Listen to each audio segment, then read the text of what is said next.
It has been about 6 months since we posted a video, and the reason why that is we have been relocating. So we have left Green River Lake and moved to a more centrally located spot within the state. But we pretty much did the build. We subcontracted a lot out, but we done a lot of work ourselves. So I just wasn't able to fish and film uh, like I had the past couple of years.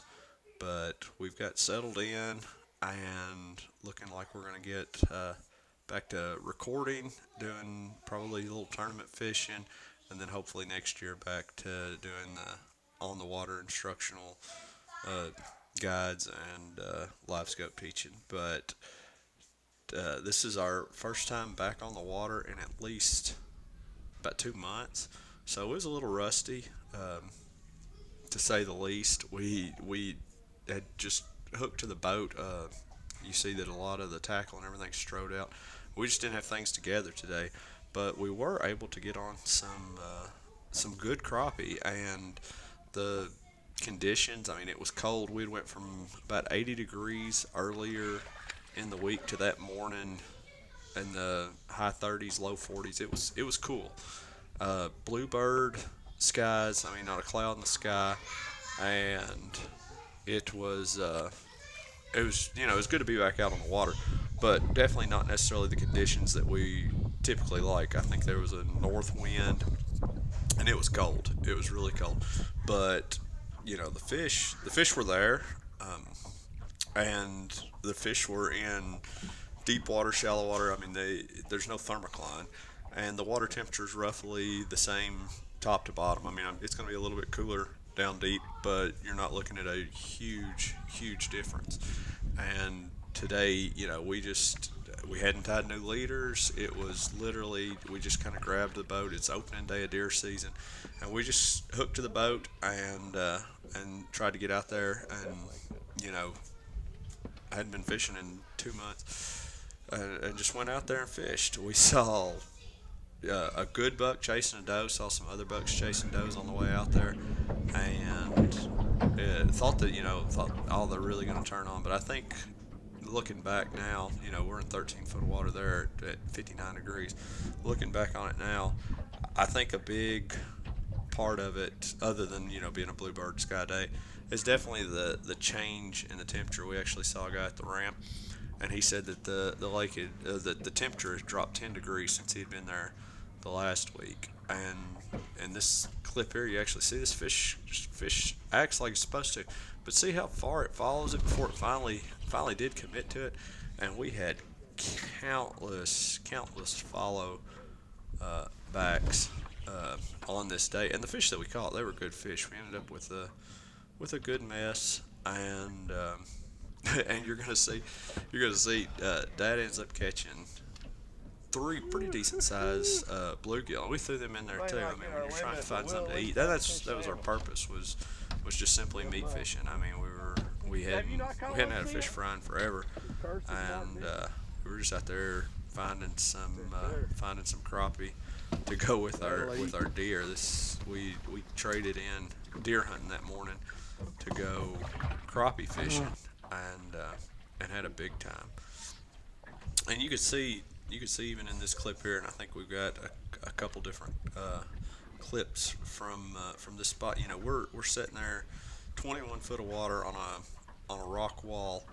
It's a slide off, a big slide, and there's a ton of fish there, but they're just not cooperating. And we threw a couple different things at them, and just part of it just being there's one of those big bluegill.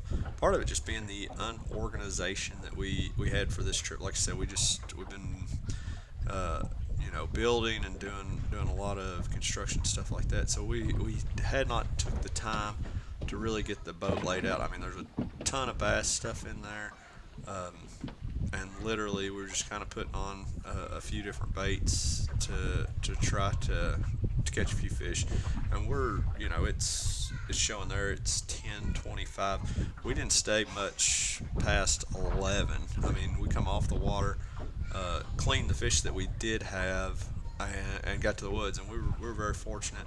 Um, we've all filled our tags with good deer. Got plenty of meat in the freezer, and really just a blessed weekend. I think in the course of a week we've caught a ton of fish and also got some deer.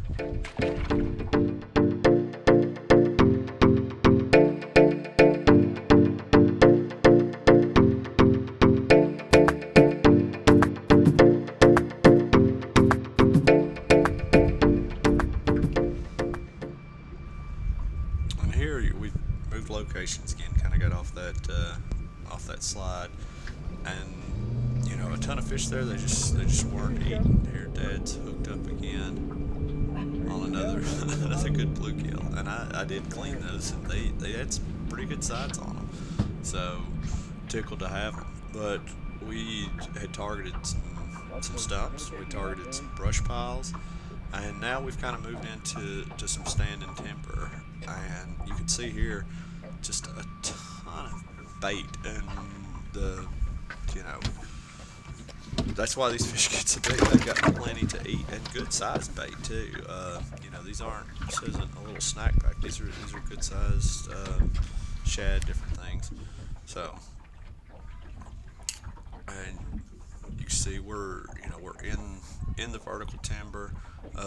We've moved down closer to the dam, so we're in deeper water. It's going to hold better temperature, and the sun's been out, but it's still cool, as you can tell by the way that we're dressed. And and here these fish, they're schooled up. They're holding right at about 12 foot of water, and which is interesting because we on the fish that we found at in other locations, we were trying to stay in that 8 to 14 foot of water, and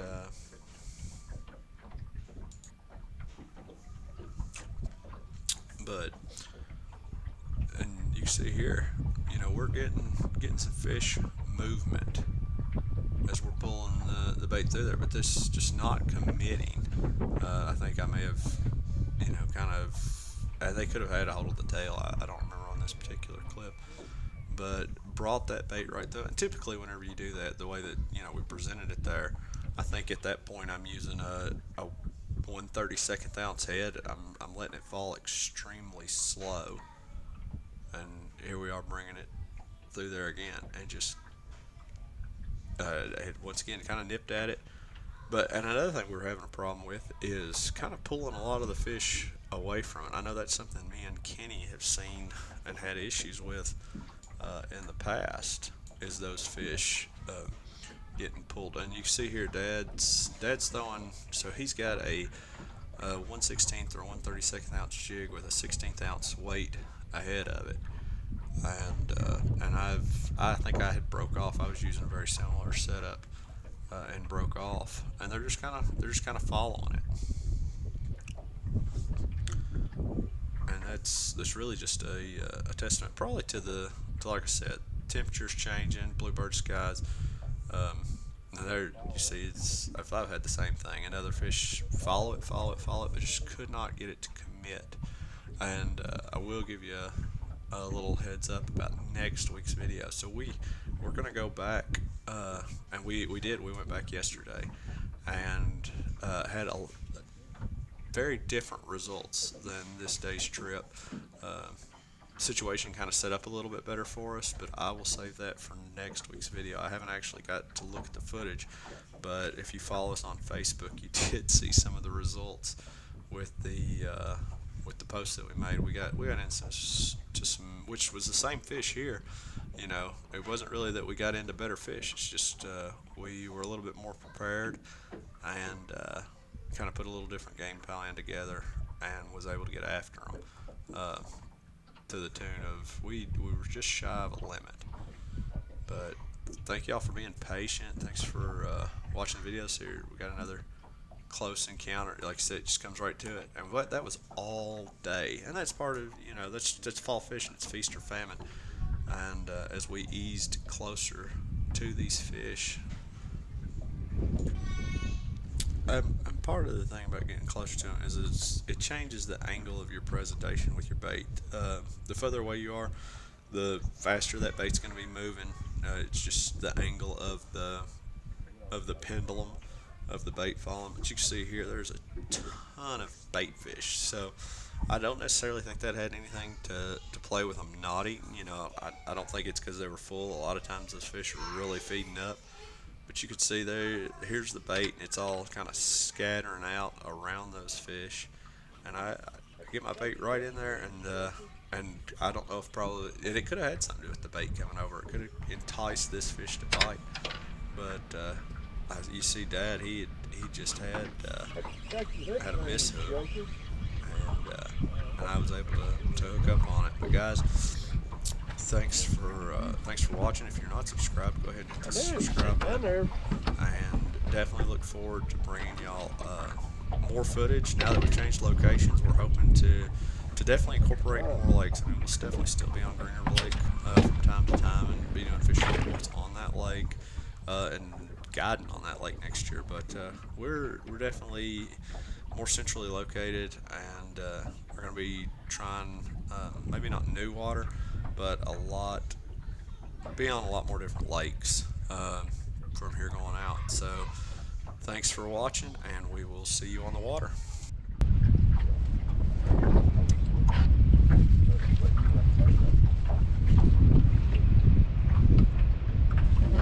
I did that on purpose.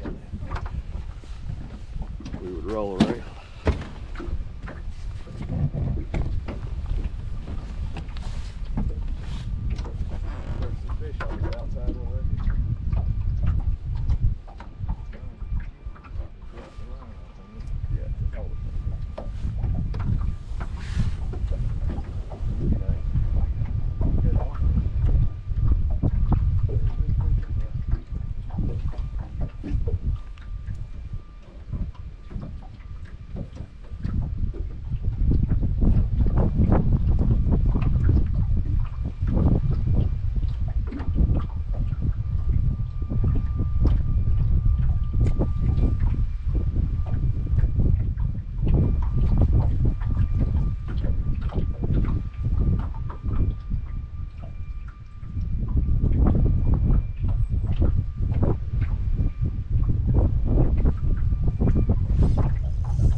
That's how you do it.